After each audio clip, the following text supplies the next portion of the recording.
Алло, здравствуйте. Здравствуйте. Вы заказывали зелень, я вот Да, рядом. да. Лакоба 111, это где нацбиблиотека? Да. Вот я скоро подъезжаю. Смотрите, так как я про вас забыла, вам не сложно было поставить пакетик у охранника? Прям сразу на первом этаже. А, хорошо, давайте сделаем. А я вам переведу. Все, принял, да. Возьми мое сердце, не вспоминай обо мне. Поверь мне, что все не напрасно. Верхом на звезде, над лесом реку, потерян навсегда покой.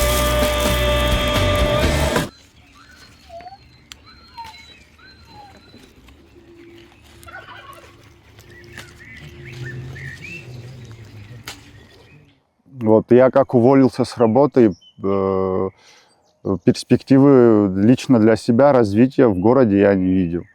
И вот я переехал как бы в деревню.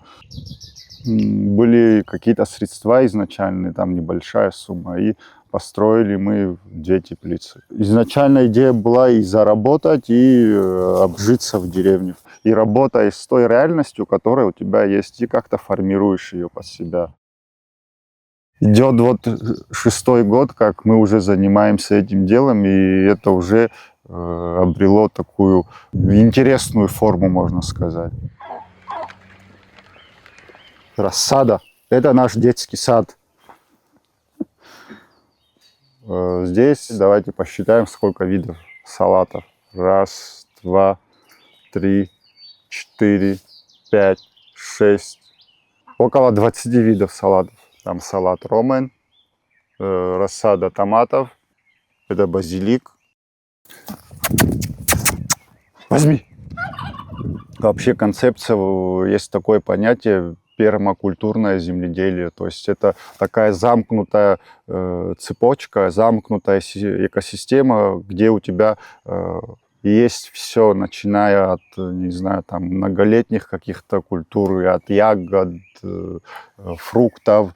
И помимо этого включить во всю эту систему, в эту всю цепочку и животных. Пока что из животных у нас только птица. Ну, видно, там они пасутся по лугу, то есть у них свободный выгул. Имеют доступ к свежей траве. Также мы их кормим отходами из теплиц, потому что отходы они всегда будут. У нас ничего не пропадает, вот просто так не выпадает из этой системы. Верхом на звезде, меторно дьяволеста. Билет в один конец, весна.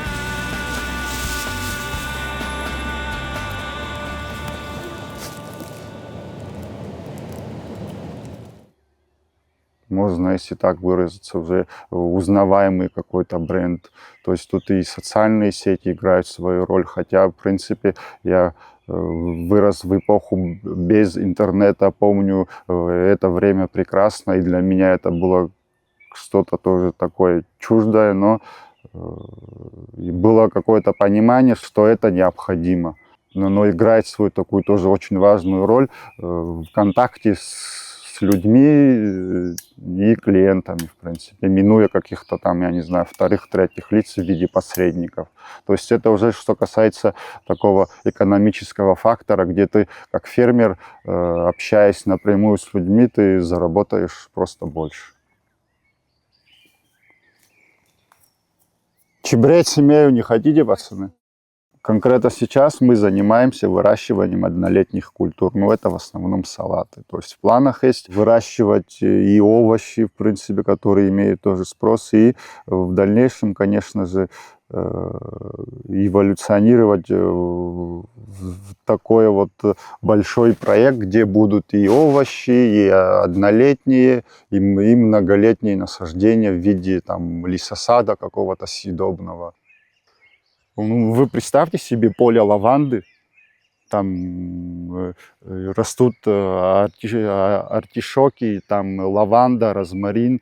Если возьмем мы как пример Крым, туда люди, туристы приезжают просто, чтобы посмотреть на это поле. Это точка притяжения для туристов, это был бы большой такой плюс, как для экотуризма, для сельского туризма, можно сказать. Какой у меня ученик сегодня. Подсказывает, как снимать. Летят маленькие.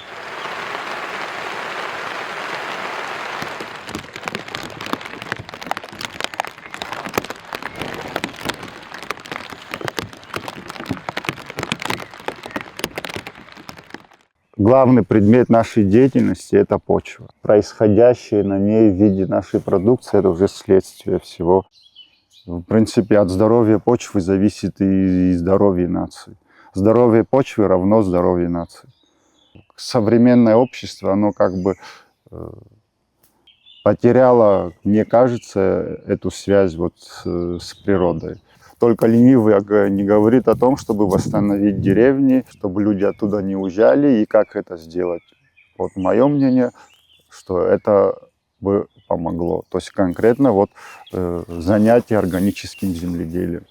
Но единомышленников, которые понимают, в принципе, и разделяют философию твоей работы, это горожане. А так вот прям единомышленников в своей среде локально я их не встречал.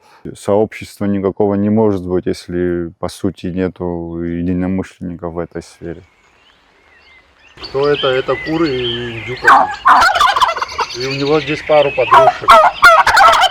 Вот одна, вторая, еще где-то третья бегает.